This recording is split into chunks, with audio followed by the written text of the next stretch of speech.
오늘 작년 12월 이후에 제가 세간한교회 와서 말씀 전한 이후로 공동체 주일 예배가 없었는데 다시 오늘 또 재교회 된 것을 감사하고 오늘 이제 고린도서 말씀으로 좀 우리 공동체가 나가야 할 방향에 대해서 얼마나 영광스러운지. 여러분 오늘 아침에 우리 고린도전서 묵상하셨지만은 교회는 만물이 너희의 것이다. 너희란 말이 복수로 써서 교회를 말하거든요.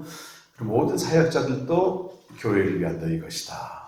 또 생명이나 사망이나 현재일이나 장래일이나 교회가 역사 속에서 어떤 적대적인 세력의 위협을 받고 있고 하지만 그것도 너희들의 것이다. 그리스도가 우리 교회가 그리스도의 것이 될 때 이제 그렇다고 하는 것입니다. 다시 한번 교회의 부유함에 대해서 오늘 생각하게 된 그런 말씀이었습니다. 오늘은 하나님과 세상을 화해케 하는 공동체 이런 제목으로 이렇게 말씀을 나누게 되는데, 제가 최근에 이제 그 선장님, 파리 선장님 다녀가신 뒤로 그 철학과 신학에 대한 깊은 이해를 좀 새롭게 하게 됐습니다. 지난 이명박 정부하고 특히 이번에 들어선 정부가 철학에 대해서 굉장히 무관심한 인문학 자체를 외면하고 심지어 많은 대학마다 철학과들이 없어졌습니다. 근데 여러분, 철학은 당장 밥 먹어주는 건 아니에요. 그러나 정말 중요한 게 그 철학적인 사고에서 모든 것들이 나오게 되는 거거든요. 그래서 물리학이나 이런 자연과학도 다 철학을 기반으로 이루어지게 되는 거고, 여러분 스티브 잡스 같은 사람도 철학이 밑바탕이 됐기 때문에 이런 문명사회를 이루어 가는 거거든요.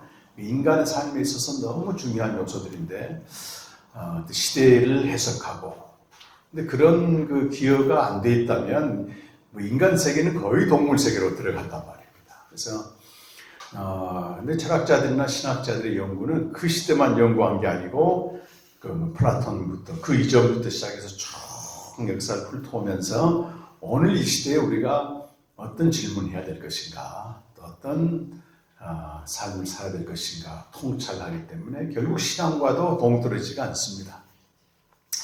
그래서 20세기의 어떤 철학의 대가라고 할 수 있는 하이데거가 이런 얘기합니다. 우리 인간이 다른 존재, 다른 동물보다 존재론적 우위에 있다고 하는 것은 존재 질문을 하기 때문이다. 이런 얘기를 했습니다. 그 존재 질문이 뭐냐면 나는 누구인가 묻는 거죠. 또 나는 어디서 왔는가, 어디로 가는가, 왜 사는가, 이런 존재 질문을 할 때 비로소 우리는 다른 동물보다도 우위에 있는 것이다. 그런 얘기를 합니다. 그런데 존재 질문을 많은 사람이 안 한다는 얘기예요. 왜 안 하냐면 이 존재 질문은 아무 때나 하는 게 아니고 어떤 인생의 막다른 길에 딱 공착했을 때, 더 이상 전진할 수 없을 때 한다는 거죠. 존재와 존재물의 구분은 굉장히 중요합니다.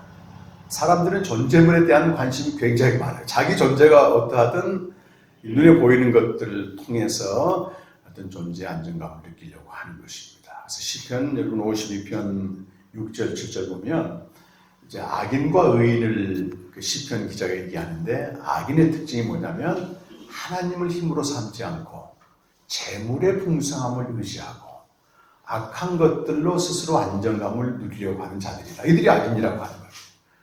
근데 성경에서는 악인이라고 말하는데, 여러분 보편적으로 살아가는 세상 사람들 보게 되면 눈에 보이는 이런 물질이나 명예나 또 이런 소유를 통해서 안정을 찾고 그걸로 삶을 영위하는 게 대다수 사람들이잖아요. 그래서 존재물적인 삶을 사는 사람들은 존재 질문을 안 합니다. 그것만 있으면 된다고 생각하는 거죠. 그래서 철저히 자기를 위해 살아가는 이런 삶을 가리켜 성경은 악인이라고도 말하고, 또 부득불 그럴 수밖에 없는 거잖아요.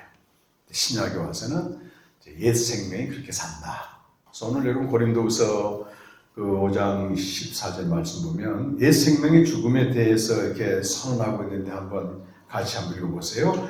그리스도의 사랑이 우리를 강권하시는구나. 우리가 생각하건대 한 사람이 모든 사람을 대신하여 죽었은즉 모든 사람이 죽은 것이다. 한 사람은 예수 그리스도를 말합니다. 한 사람 예수 그리스도가 십자가에 죽으셨는데 그때 어떤 일이 일어나는가 하면 역사적 예수인 예수님만 죽으신 게 아니고 그 아담 안에서 살아가는 그 존재물을 의지하면서 살아갈 수밖에 없는 모든 사람들이 다 죽었다는 거예요. 믿든 안 믿든 이건 진리입니다. 진리. 믿든 안 믿든. 모든 사람이 죽었다고 하는 거, 모든 사람이 이제 십자가에 죽었다는 얘기인데, 그 다음 그 15절 말씀 보면, 자, 그리스도가 모든 사람을 대신하여 죽으신 것은, 우린 직접 죽지 않았지만 대신하여 죽으신 것은 살아있는 자들로 하여금, 이 말이 나와요. 살아있는 자들로 하여금 다시는 자기 자신을 위해서 살지 않고, 이 표현이 나옵니다. 우리 그리스도인의 그 선언적인 말씀이에요. 이거는 살아있는 자. 그래서 예수님이 십자가에 죽으신 것은 단순히 죄인인 내가 죽고 옛사람이 죽고 자아가 죽는 차원에 끝나는 게 아니고 다시 살게 하시는 새로운 존재로의 탄생이죠. 탄생. 그렇죠? 새 생명의 탄생입니다. 근데 종교개혁 이후에 기독교는 이 예수님의 십자가 사건을 주로 어디에서 초점 맞췄냐면 죄 용서와 옛사람의 죽음과 자아의 죽음과 계속 이쪽으로 많이 초점을 맞췄습니다. 그 다음 단계로 나아가자는 것입니다. 그렇게 되면요, 십자가 사건을 복음을 믿긴 해도 계속해서 나 자신과 씨름해야 되는 거예요. 자아와 싸우다 끝나게 됩니다. 옛사람의 문제 해결하다가 종결되고 말죠.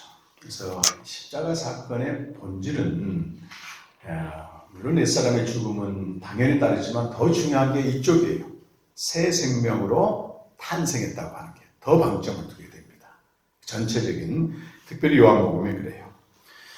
고린도전서 2장을 쭉 이제 묵상하다 보면 그 육신에 속한 자가 있고 영에 속한 자가 있고 아예 육에 속한 자 이런 분류가 나오는데 바울이 고린도교에 분명히 복음을 전했는데 반응이 여러 가지로 나온다는 거예요.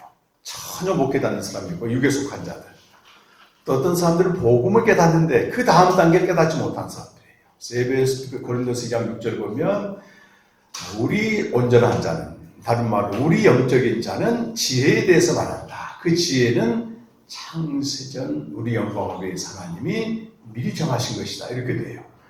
그러니까 복음을 받아들이긴 하는데 복음의 본질이 뭐냐면 창세전에 약속된 그 생명을 주시는 것인데 여기까지 나가지 못하게 되면 복음만 알고 있게 되면 육신에 속한 자인 어린아이가 돼가지고 시기와 분쟁과 계속 사람을 따라 생각하는 겁니다. 그래서 십자가 사건을 단순히 옛생명의 죽음이나 또 죄 사함에 그쳐버리고 더 중요한 생명적으로 나가지 않게 되면 이건 계속 어린아이 신앙에 머물러 있다고 하는 겁니다. 창세전 지혜를 아는 것, 요한복음에서는 예수님이 십자가에 죽으실 때 마지막으로 하셨던 말씀이 다 이루었다 이렇게 하시고 운명하셨어요. 우리 테텔레스타이라는 표현이고 동사형으로는 텔로스 그 말인데 그 뜻은 약속이 성취되다 이 말입니다. 이 말씀 요한복음 17장 4절 보면 예수님이 내가 아버지께서 하라고 하신 일을 이루어 똑같은 말이에요. 텔레오 이루어 생명을 주는 거죠. 아버지를 세상에서 영화롭게 하셨나이다 이렇게 말씀하셨는데 십자가에 달려 죽으실 때 내가 다 이루었다. 똑같은 말씀입니다. 그러니까 예수님이 십자가 죽음은 아버지께서 하라고 하신 일인 생명을 주시기 위함이란 말이 너무 분명해요. 근데 십자가 복음을 갖다가 그냥 죄의 삶에 또 죽어야 된다. 우리 많이 해봤잖아요. 왜 죽지 않았느냐 계속 여기에 집바퀴 돌듯이 맴돌면 새로운 생명으로 나가지 못한다고 하는 것입니다. 그래서 5장 17절 말씀은 잘 아시는 말씀이죠. 같이 한번 읽어봅시다. 시작. 그런즉 누구든지 그리스도 안에 있으면 새로운 피조물이라. 이전 것은 지나갔으니 보라 새 것이 되었도다. 그리스도 안에 있단 말은 그의 죽음과 부활에 들어간 사람들은 옛사람이 다 지나갔고 이제는 새로운 존재, 새 것이 되었다. 이렇게 선언하고 있습니다. 15절 말씀 보시면 우리 아까 그가 모든 사람을 대신하여 죽으심은 살아있는 자들로 하여금, 여기다 좀 표시를 해보세요. 살아있는 자들로 하여금. 이 번역본을 여러 군데 찾아봤는데 썩 그렇게 와닿지는 않습니다. 이것이 이제 옛사람이 죽고 새 생명을 얻은 자라 이런 뜻이거든요. 살아있는 자란 말이. 근데 그 영어 성경 중에 NLT 이게 New Life Translation인가 같은 그런 번역본 보니까 아주 정확하게 번역이 되어 있는데 뭐라고 되어 있냐면 Receive His New Life 이렇게 되어 있어요. 그러니까 그의 새 생명을 받은 자들 이렇게 되어 있습니다. Receive His New Life 하나님의 아들의 생명을 받은 자들 이렇게 돼요. 생명 얻은 자들이죠.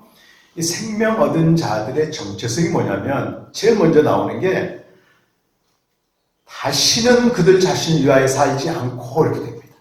다시는 그들 자신을 위하여 살지 않고 이렇게 돼요.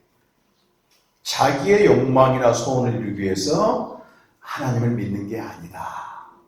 그런 거죠. 옛 생명의 본질은 뭐예요? 자기 욕망과 소원과 기대를 따라서 믿는 게 옛 생명이다. 그런데 생명, 그의 새로운 생명을 얻은 자들의 정체성은 다시는 자기를 위해 살지 않는다. 그 종교개혁 끝나고 이제 17세기 들어와서 경건주의자들이 활동할 때 경건주의자들의 가장 큰 악으로 규정한 게 뭐냐면 자기를 위해서 믿는 신앙을 가장 큰 악으로 규정했습니다. 이 사람들의 관심은 나를 위해서 하나님이 뭘 해줄까 별로 관심이 없어요. 그걸 악이라고 규정하고 어떻게 하면 나를 통해서 예수의 삶이 나타날까? 이게 가장 큰 고민이었어요. 그들은. 그러기 위해서 성경을 읽는 겁니다. 그러기 위해서 성경을 읽는 거예요. 어제 그 신영교회 이제 장로님 부부가 이제 예배 드리시거든요. 이제 고목사님 형님이세요. 그때. 평생 신앙생활하고 장로 일 했는데 말씀 묵상을 해본 적이 없어요. 그냥 가서 열심히 봉사만 하고 또 교회에서 요구한 것만 했는데 직접 말씀 묵상을 해본 적이 없는데 그 이제 신영교회는 말씀 묵상하는 교회고 생명교제교회니까 안 할 수가 없는 거예요. 이게 일주일에 한 번 하는데도 어제 이제 끝나고 공항까지 이제 태워다 주면서 하시는 말씀이 한 번도 묵상을 안 한다. 묵상을 해보니까 전에도 성경을 읽었대요. 장로님이니까. 성경을 읽을 때 어떻게 읽었냐면 자기가 보는 거예요. 자기 주관적으로. 그러니까 이게 전부 자기를 위한 말씀이 되고 좋은 말씀만 딱 뺐는데 지금 이제 목사님이 주의한 걸 쭉 읽고 있대요. 자기가. 주의한 걸 읽다 보니까 이거 자기가 너무 잘못 알고 있는 게 많았다. 이게. 이 말씀이 그런 말씀이 아니었는데 말씀까지도 내 목적을 위해 살겠다고 하는 걸 어제 그런 말씀을 하시더라고요. 그래서 말씀을 함부로 보면 안 되겠다 그런 얘기를 하셨습니다. 말씀까지도 자기 목적을 위해 사용하게 되면 이게 악이거든. 악이 사실은. 이제 다시는 자기를 위해 살지 않고 이건 부정적인 개념이고 어떻게 살아야 되느냐? 그 뒤에 나오잖아요. 오직 그들을 대신하여 죽었다가 다시 살아나신 일 위하여 살게 하려 합니다. 이 말입니다. 그러니까 죽었다가 다시 살아나신 이가 누굽니까, 여러분? 예수님 위해 사는 거고 주님을 위해 사는 것이다. 그러니까 우리 그리스도인은 누구냐? 나를 위해 살지 않고 주님을 위해 산다. 이 명제는 간단합니다. 이거는 바뀌지 않는 거죠. 왜 이런 말씀 바울이 했겠습니까? 고린도 교회는 이게 안 되는 거예요. 안 되는 거. 여전히 자기를 위해 살고 있으니까 다시 복음을 전해주면서 야, 우리가 지금 예수 믿는다고 하는 거는 전에는 나를 위해 살았지만은 이제는 나를 위해 살지 않는다. 나를 위해 살지 않게 되면 억울한 일도 당하게 되고 손해도 당하게 되고 멸시도 당하게 돼요. 왜냐하면 세상 전체가 자기를 위해서 살고 있는 시대인데 말이죠. 또 그런 사람을 성공했다고 얘기하잖아요. 그렇게 존경받고 훌륭한 그런 사람들이 다 그 청문회에 나와서 기자들 이렇게 뒤집어 보면 사실 우리가 손가락질하는데 우리도 비슷한 상황이라고 사실은. 누가 여의가 되겠습니까? 장관 하라면 다 한대요. 교인 한다고 했다가 말이지 가족 망신, 자녀 망신 다 해버리니까 온전한 사람이 없으니까. 자, 예수님이 그러면은 왜 죽으시고 다시 사셨는가? 그걸 알아야만이 우리가 죽었다가 다시 살아나신 그분을 위해 살 거 아니겠습니까? 주관대로 자기 뜻대로 아니고 우리 한번 골로새서 1장 한번 가보시죠. 골로새서 1장 20절에서 23절까지 말씀을 살펴보겠습니다.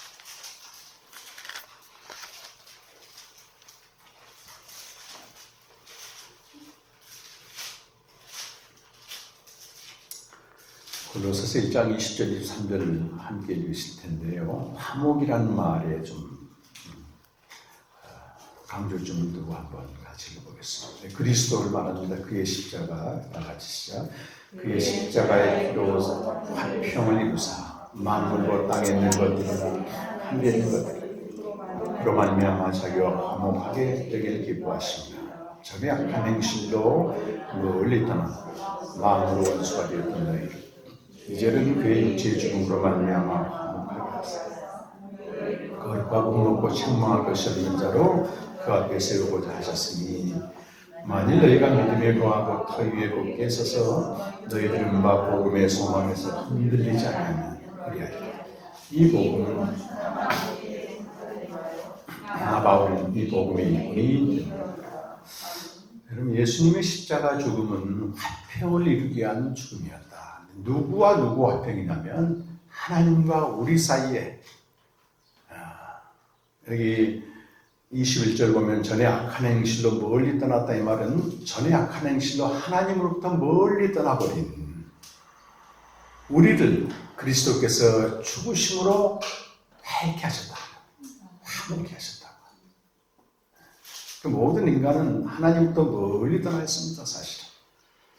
그러니까 전제물이 풍성한 사람은 그 전제물로 인해서 멀리 떠나 있고 또 전제물이 없는 사람들은 없는 대로 또 떠나 있고 예외 없습니다.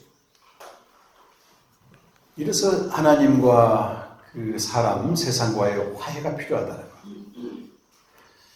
특별히 우리 존재 질문을 하게 되면은 그런 고민을 하게 돼요. 내가 왜 세상에 왔을까? 존재물의 그 넉넉함으로 존재 질문을 안 하는 사람들은 별로 원망할 것도 없어요. 야, 살만 나네, 이 세상. 뭐 되는 것마다 잘 되고 아무 문제 없이 이 단란하게 사는 사람들에게는 이런 존재 질문은 안 하지만 갑자기 재앙을 당한다거나 또는 평생 살아도 해뜰 날이 한 번도 없고 또는 악의 구조와 세상의 구조 때문에 일방적으로 희생을 당하며 살아야 되는 이런 사람들 안에는 깊은 생의 절망이 있게 됩니다. 여러분. 광야에 던져진 인생, 나를 이 광야에 던지신 그분을 향한 원망스러운 저 깊은 곳에 뭐가 있다는 겁니다. 통제되지 않는 인생이죠. 뜻대로 되지 않는 인생의 항변이 그들 밑바닥에 있어요. 왜 날 태어나게 하셨지 하나님이? 왜 이렇게 살게 하셨을까? 여러분 욥도요. 성경의 욥도 잘 나갈 땐 이런 질문을 안 해요. 근데 완전히 하나님이 태풍처럼 인생에 개입해서 싹 들어가시고 그것도 잘 견뎠습니다. 상당히 믿음이 좋은 법이에요. 그래서 자기 온몸에 또 이렇게 종기가 나서 고통당하고 있는데도 입술로 원망하지 않고 있었어요. 근데 새 친구들이 와서 자기 모습을 보니까 그걸 못 견디지. 그때 자기 생일을 저주하는 겁니다. 왜 나를 태어나게 하셨나?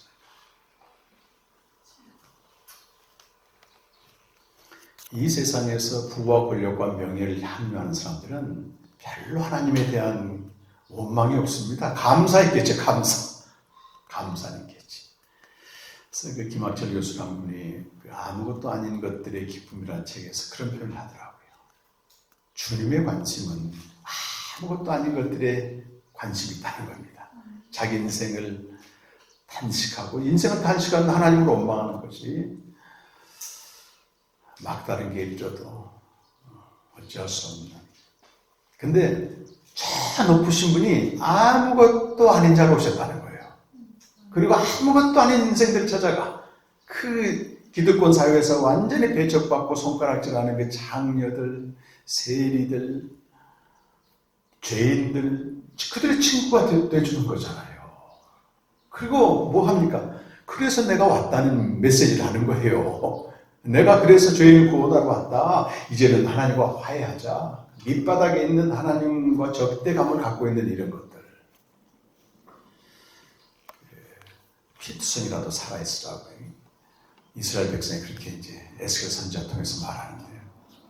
하나님이 이 세상을 우리에게 보내셨고 우리가 어떻게 남아있었다면 발버둥 치면서도 남아있었다면 하나님의 은혜와 자비의 손길이라고 하는 걸 보여주고 이제는 옛 생명이 아닌 새 생명, 넌 내 자녀가 됐다고 하는 걸 사인 주시면서 새롭게 만든다는 것입니다. 18절의 말씀을 새롭게 된 자들, 화해된 자들에 대한 길인데요. 18절 고린도후서 5장 18절 말씀인데 눈으로 한번 보시고 제가 세번역 성경으로 한번 읽어보겠습니다. 이 모든 것은 하나님에게서 났습니다. 하나님께서는 그리스도를 내세우셔서 우리를 자기와 화해하게 하시고 그리스도의 죽음으로 하나님과 우리들을 화해시켰다.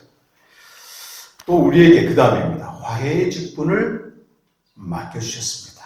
우리가 하나님과 화해케 된 사람들은 이제 화해케 되는 직분을 가지고 세상을 나간다는 거잖아요. 중요한 것은 하나님과 화해가 안 된 사람들은 여전히 그 속에 원망과 증오와 미움의 감정을 가지고 가기 때문에 이걸 그대로 세상에 쏟아냅니다.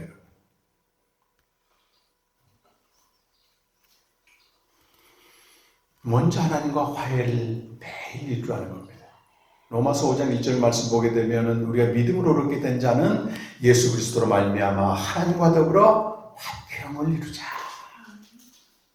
하나님은 용납할 수 없는 우리, 화해할 수 없는, 우리 스스로 화해할 수 없는 우리를 그리스도로 말미암아 화해케 하시고 받아주셨다는 거잖아요. 우리는 어떤 존재입니까, 여러분? 하나님과 화해를 이루고 있는 존재예요. 거기 그치지 말고 그건 개인의 경건입니다, 여러분. 갇혀버립니다. 세상에 나가서 적극적으로 화해케 하는 직분을 감당하라. 그래 세상에 남겨두시겠다 그 말이에요.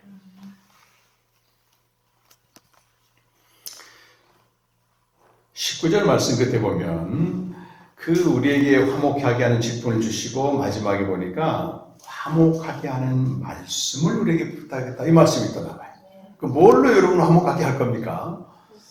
화목하게 하는 말씀이 아까 골로새 1장 20절에 나온 그리스도께서 당신 위해서 죽으셨다고 하는 그리고 새로운 존재로 우리를 만드셨다고 하는 이 복음, 그리스도 안에 있으면 누구든지 새로운 피조물이야. 창녀든 그 쇠리든 어떤 자라도 우리 인간의 눈으로 볼 때는 희망이 없지만 하나님의 눈으로는 희망이 있다는 거예요. 왜? 그가 그리스도 안에 있기만 하면 이제 그것은 다 지나간다. 새로운 존재가 되었다. 어제 그 조 목사님이 그 생명의 교제에 대해서 나눌 때 어떤 메시지를 하냐면 생명의 교제가 안 되는 방법, 왜 안 되냐, 그분은 그걸 많이 연구하셨더라고요. 그 전문가예요. 왜 생명의 교제가 안 되냐면 새로운 피조물, 그리스도 안에 있는 새 생명으로 하는 게 아니고 여전히 옛 생명 가지고 한다는 거예요. 아, 나는 기질이 이래서 그래. MBTI 보니까 나는 우울증, 나는 교제가 안 돼. 왜 이전 것은 지나갔으니 보라 새 것이 되었는데 여전히 옛 생명을 가지고 교제를 하려고 하느냐? 하나님은 그거 관심 없다는 거예요. 내가 준 아들의 생명을 해라, 아들의 생명으로. 그러니까 교제가 되든 안 되든 하나님 받으신다는 거잖아요.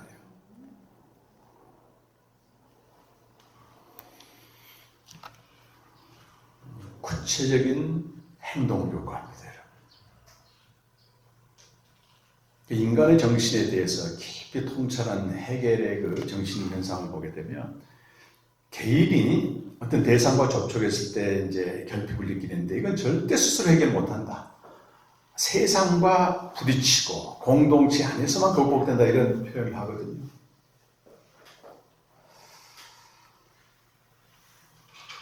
우리 기독교 신앙이 잘못되면 폐쇄적이고 개토식이 됩니다. 우리끼리만 그게 가장 위험한 겁니다. 가장 위험한. 세상으로 나가야 된다고 하는 거거든요. 어떻게 세상에 나가겠습니까, 여러분? 그 화해케 되는 직분, 말씀도 전해야 되지만 사실은 말씀과 일치된 삶이 너무 필요해요. 필요하다. 우리 기독교는 2000년 동안 전에도 말씀드렸지만 혹독한 검증을 받아옵니다. 그 검증자들이 이제 대체적으로 목사 아들들이 많아요. 자기들이 뼛속 깊이 어려서부터 신앙생활하고 하나님 믿어보는데 좀 배우고 정신이 깨어나 보니까 이건 아니다라는 얘기를 많이 하거든요. 그게 이제 18세기 계몽주의인데, 계몽주의는 이성을 통해서 하나님을 알고 이성을 통해서 자기의 어떤 삶의 기초와 기반을 이루고 가는 것인데, 이성하게 되면 우리 근본적인 기독교에서는 굉장히 터부시합니다. 근데 기독교 국가에서 그런 배경을 좀 이성을 통한 계몽주의의 배경을 보게 되니까 한 세 갈래로 나눠져요. 첫 번째가 영국의 그 계몽주의는 주로 이신론으로 갑니다. 이신론은 데이즘 해가지고 하나님이 세상을 창조하셨지만 세상 가운데 활동하지는 않는다, 이걸 얘기하는 거예요. 대표적으로 뉴턴 같은 경우는 만유인력의 법칙을 발견하잖아요. 하나님이 세상을 창조할 때 다 법칙을 만들어 놨으니까 더 이상 세상에 개입하지 않는다, 이걸 얘기하는 거예요. 세상에 개입하신다면 왜 악이 창궐 하고 불의가 이렇게 횡행하냐? 이제 그런 논리를 펴는 겁니다. 그래서 하나님 세상을 창조하시고 그 시계공처럼 시계를 이렇게 만들어 놨으면 시계공이 없어도 돌아가잖아요. 이렇게 이제 표현합니다. 그건 뭐 인격적인 신을 부정하기 때문에 성경적인 신과는 아닙니다. 프랑스의 계몽주의는 이제 볼테르나 이런 사람들이 신 자체를 부정합니다. 인간의 이성이 세상을 변화시킬 수 있다고 하는. 왜냐하면 그 영향도 있어요. 여러분, 우리가 어떤 이념에 편향된다고 하는 것은 저절로 된 게 아니고 그게 삶의 경험에서 우러나온 경험을 통해서 치우치게 되는데, 똑같은 계몽주의여도 프랑스 같은 경우는 절대 왕권, 루이 14세나 신, 여기에 대한 민중들의 고통이 너무 컸기 때문에 왕권 신설을 부정하는 겁니다. 그 사람들이 어떻게 합니까? 기독교 국가니까 이 왕의 권한은 하나님이 줬다, 이래가지고 이제 백성들을 유린했거든요. 아예 배척합니다. 그런데 이 시간 좀 나누려고 하는 것은 독일의 계몽주의는 철저하게 배경이 경건주의입니다. 독일 계몽주의의 완성자, 계몽주의 아버지는 칸트라고 얘기하는데, 칸트의 어머니가 굉장히 신실한 경건주의자였어요. 경건주의자는 아까 서두에도 말씀드렸지만 하나님 믿어서 우리가 잘 된다, 이런 건 악으로 규정하고 어떻게 하면 예수의 삶을 살아낼까, 여기에 초점을 맞추는 거예요. 그래서 성경도 연구하게 되고 성경도 읽고 하는 이런 부류들인데, 칸트는 그런 얘기를 합니다. 저 위에 계신 하나님 물론 계시지, 근데 잘 모르겠어, 이렇게 얘기합니다. 근데 그분의 명령은 정원 명령해가지고 시대가 바뀌어도 변하지 않는다. 예를 들어 산상수훈이 그런 거잖아요. 시간과 공간의 변화에도 불구하고 항상 존재하는 명령인데 이걸 지키는 게 진정한 신앙이다, 이렇게 얘기했어요. 인간의 도덕률 얘기한 게 아닙니다. 인간의 도덕률은 시대와 지역과 나라에 따라서 다 다릅니다. 여기서는 죄가 되는 게 아프리카에서 감추 안 되는 게 많아요. 거짓말 하게 되면 미국에서 막 그 대통령도 쫓아내지 않습니까? 한국에 거짓말했죠. 또 넘어가고. 근데 성경에서 말씀하는 명령은 변화되지 않는다. 반드시 지켜야 된다. 본인이 그렇게 살았습니다. 근데 그 한계가 이 신앙을 이성의 종교로 묶어버린 거잖아요. 이성의 종교. 저 신비에 계신 하나님, 우리가 늘 강조하는 만물 위에 계신 하나님에 대한 계시는 딱 닫아놨습니다. 그 다음 세대가 이제 계시 신앙으로 들어가게 됩니다. 그래서 만물 위에 계신 하나님이 우리에게 오셔서 생명을 주시고 이 땅에서 생명을 누리겠다, 이렇게 가는데, 그건 어떻게 생각하세요? 사실은 한국 교회가 이제 계시 종교, 우리 공동체는 계시 종교, 그 영으로 진리를 깨달아 생명을 얘기하는데, 그 계시 종교라고 하는 완전한 신앙을 갖고 있음에도 불구하고 이성의 종교가 도달한 그런 예수의 삶이 상실되게 되면 정말 부끄러운 것이다, 이걸 느끼게 됩니다. 우리는 해낼 수 있습니다. 사실 예수님도 너희가 바리새인과 서기관보다 못하면 뭐 천국 갈 수 없다, 이렇게 말씀하셨잖아요. 인간의 힘과 이성으로 도달하는 도덕과 윤리에 우리의 계시 종교를 안다는 우리가 미치지 못한다면 이건 중대한 도전이라고 하는 겁니다. 중대한 도전. 저희 집사는 그런 얘기 좀 나눴습니다. 히브리서 13장 보면 우리가 드려야 될 세 가지 제사가 나와요. 세 가지 제사. 첫 번째가 오늘 찬양의 제사입니다. 찬양. 주 예수의 이름을 찬양하는 찬양의 제사. 한번 찾아보시죠. 히브리서 13장 세 가지 제사가 나옵니다.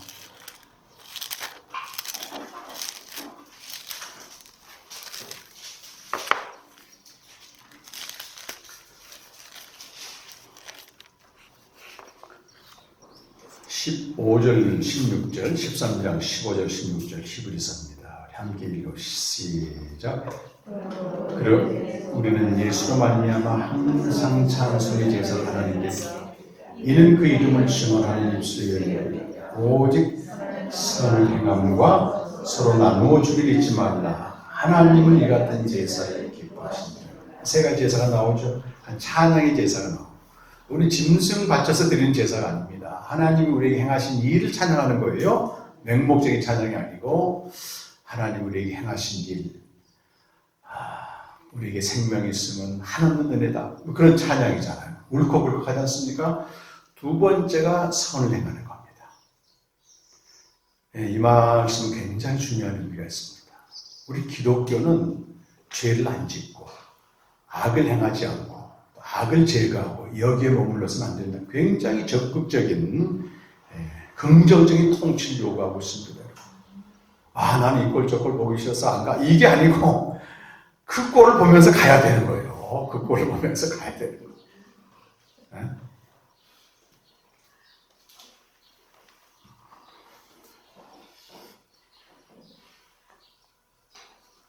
폭력에 가담하지 않고 회피하고 있는 게 아니고 적극적으로 정의와 평화를 실천해야 됩니다.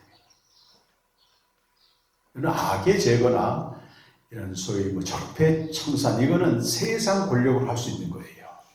근데 그 다음을 못합니다. 그들은. 그러니까 악의 제거는 또 다른 악을 부리게 되고 폭력은 또 다른 폭력을 부리게 될 수밖에 없습니다. 세상 구조는. 근데 우리는 한 걸음 더 나가야 된다고. 그 자리에 가서 해야 됩니다. 피하지 말고.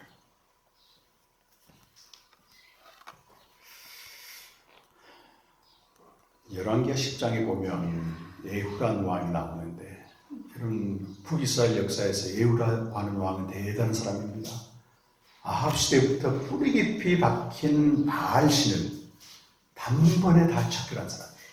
자기가 왕이 돼가지고 내가 지금부터 바알신 섬기겠다. 거짓말입니다. 그리고 전국의 바알신 섬기는 사람들 다 모이라고 하니까 다 모여들었어요. 한 곳에 놓고 다 죽여버렸습니다. 요나단과 함께. 근데 악을 제거했잖아요. 이단을 척결했잖아요. 그런데 하나님이 에후의 인생에 대해서 뭐라고 말하냐면 저는 느밧의 아들 여로보암의 길로가 죄를 범하였다. 이렇게 얘기해요. 그러니까 아무리 큰 악을 제거했어도 선을 행하지 않으면 하나님의 뜻대로 살지 않으면 그건 죄에 범하는 거다. 이렇게 얘기합니다.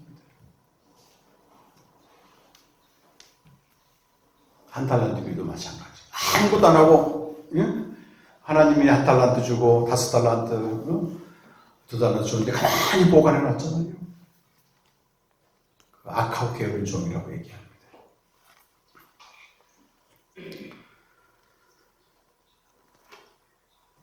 평촌의 그 세순교 목사님, 고성교 목사님, 나이가 좀 많으시더라고요. 제가 지난주에 인터처치 예배 들어갔을 때 박준범 원장님이 그 세 가지 교도 예배들이 시작해요. 다 우리 캠프 다녀가지고. 그래서 그 책을 하나 소개했어요. 정치 공간에서 그리스도인으로 서기는 책인데 교회 안에서 어떤 정치 문제가 대두가 되면 딱 갈라지고 이런 분열되고 이런 것들에 대한 굉장히 성경적인 처방을 한 좋은 책입니다. 근데 그분이 이제 어떤 얘기를 하냐면 목사들이 강단에서 제일 무서워하는 게 정치 얘기하는 거다. 다 갈라져 있잖아요. 대부분 자기 이념과 성향에 따라서. 근데 이분은 그렇게 이제 접근을 하시는 거예요. 이쪽 좌파에서 강조하는 생명과 인권도 창조의 영역에 속한다. 우파에서 강조하는 자유나 이런 것도 창조의 영역에 속한다.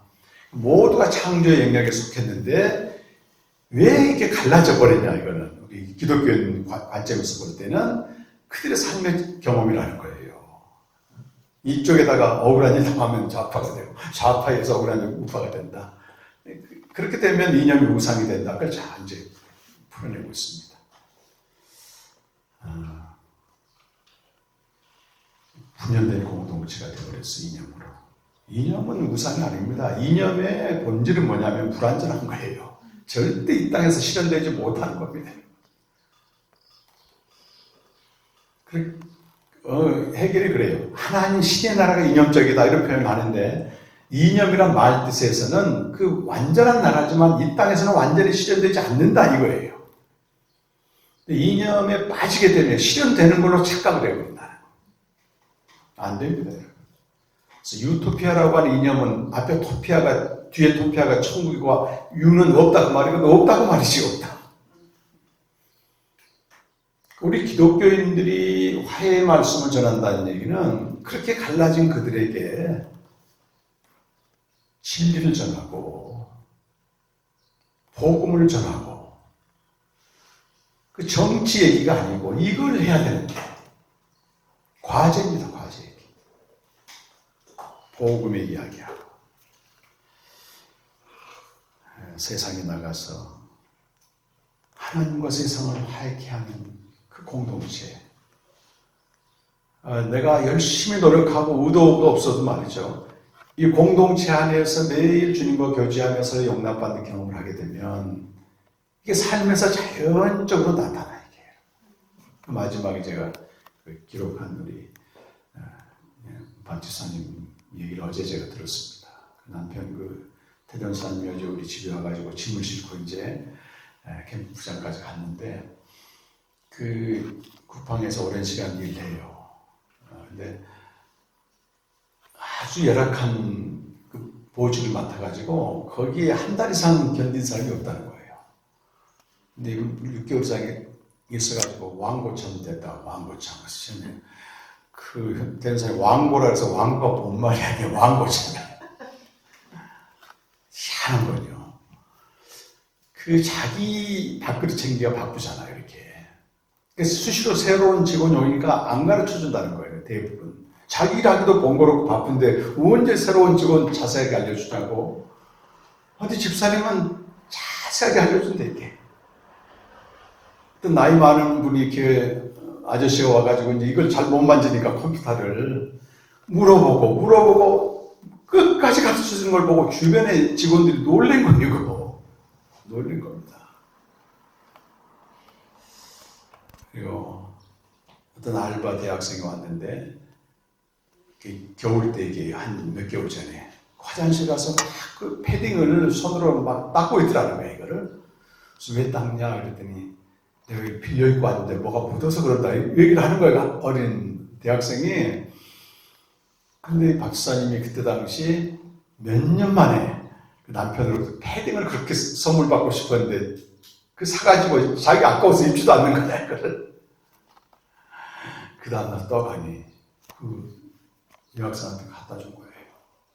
왜 남편이 사줬는데 갖다 줬냐 했더니 감동이 가서 기도를 하는데 하나님이 속에서 무슨 말을 하냐면 너 나한테 줄 거 최고 좋은 거 줘야 된다 이러니까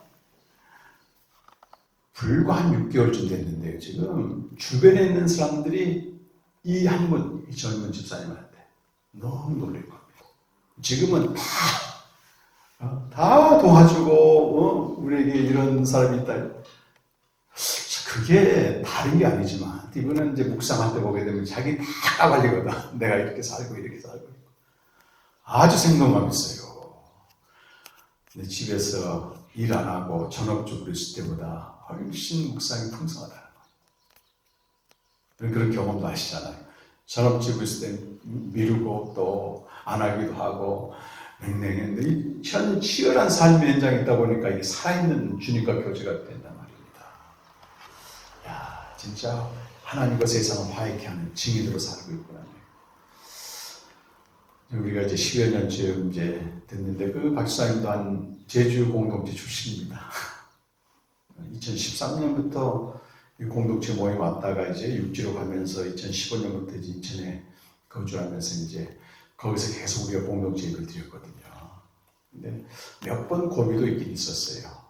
근데 공동체 안에 있기 때문에 딱 세워지더라. 상당히 위험한 고비도 있었습니다. 근데 저희들이 가서 또 본면도 하고 본인들이 주님과 교제하고 또 자주 모이지 못했어요. 나중에 한 달에 한 번씩 모였음에도 불구하고 이 세상에 나가서 그렇게 하는 걸 보고 야, 이 평생 다녀도 안 되는 사람 있잖아요. 하나님과 세상을 화해시키는 공동체로서 우리가 자리매김할 때 우리 자신 안에 기쁨이 차오르게 됩니다. 그렇게 세워가는 공동체 되기를 주의 이름으로 권면합니다. 한번 다 같이 기도하시겠습니다. 오늘 핵심이 그거죠. 우리 옛사람, 자기를 위해 사는 옛사람을 십자가에 이제 못 박혀 죽었다. 우리는 그의 새로운 생명을 받은 자다. 그런 사람은 다시는 자기를 위해 살지 않고 주를 위해 사는 자다. 화해케 하는 삶을 사는 겁니다. 하나님과 세상. 화해자는 요구하지 않고 명령하지 않고 겁박하지 않습니다. 그냥 자녀들이 조금 곁길로 가도 지켜보는 겁니다. 너 그렇게 하면 안 돼. 안 듣잖아요. 우리도 안 듣고 살았는데 안 듣습니다. 이렇게 기다려주고 관용을 베풀고 이러면서 한편으로 하나님께 기도하는 거죠. 이렇게 화해케 하는 자입니다. 그런 사명을 우리 공동체로 세워질 수 있도록 다 같이 우리 한번 기도하겠습니다. 하나님 아버지 감사합니다. 하나님과 세상을 화해케 하는 저희들의 삶이 되기를 간절히 원합니다. 하나님 아버지 성령을 함께해 주시고 아버지 하나님 우리가 이제는 나를 위해 살던 옛사람의 삶이 종결됐습니다. 아들의 생명을 받은 자로서 새 생명을 가지고 죽었다가 다시 사신 하나님과 우리를 화해케 하기 위해서 십자가에 죽으신 그 주님을 대신하여 사는 삶을 살 수 있도록 은혜를 내려 주시옵소서. 성령님 역사해 주시기를 간절히 원하옵나이다.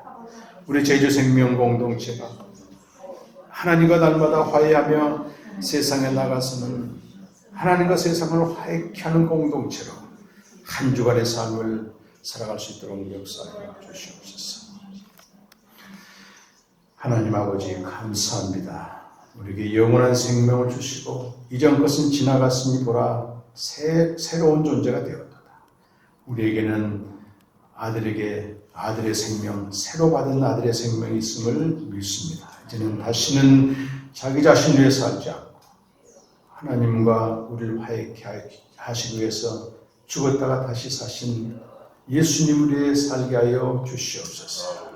주님, 세상은 갈등하고 분열하고 고통 가운데 있습니다. 근본적으로는 하나님과 화해하지 않는 상태입니다. 먼저 화해케 된 우리가 그들에게 나가 화목케 하는 직분을 감당하게 해주시고 화목케 하는 말씀, 화목케 하는 삶을 통해서 하나님이 여러분을 이렇게 화해케 하셨습니다. 증거할 수 있는 저희들 되게 하시고 이렇게 세워져가는 공동체가 되게 하여 주시옵소서.